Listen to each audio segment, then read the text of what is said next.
Presented by LK Entertainment.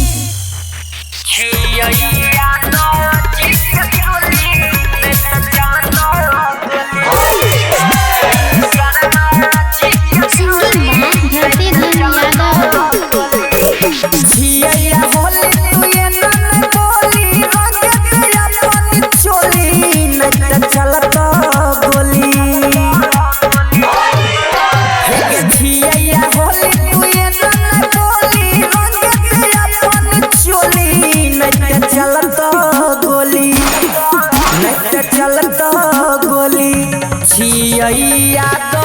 जी के टोली न चलत गोली छिया सरवा जी के टोली न चलत गोली छिया तो जी के टोली न चलत गोली DJ विकास सचिन रिकॉर्डिंग स्टूडियो सहरसा। भरल छै गे पूरा पिचकारी मेहनत न छौरा कोनो देतो आई के धारी रंग से भरल छै गे पूरा पिचकारी मेहनत न छौरा कोनो देतो आई के धारी कोइला पिछा रंगी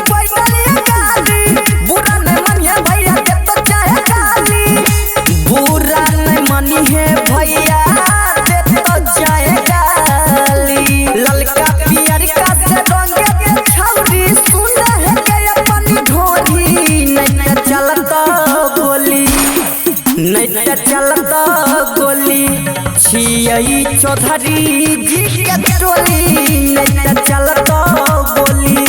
छिया पासवान जी के टोली नहीं चलत गोली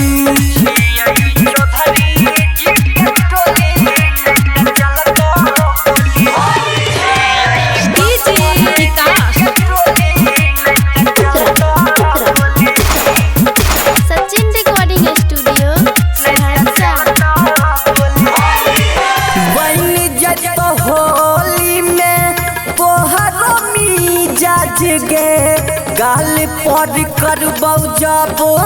रंग से मसाज गे हे गए बन जाय होली में तोहर मिजाज गे गाल पर करबौ जब रंग से मसाज गे देखत लागे छिमाला तो मसिन गे करे दे रंग से जवानी रंगीन गे रंग से जवानी रंगीन गे राइटर कृष्णा संग में धरती सिखोया कितना तो चोली नहीं चलत गोली के चलत गोली छिया सिंह जी के टोली नहीं चलत गोली छिया ठाकुर जी के टोली नहीं चलत गोली सिक्कू सावरिया।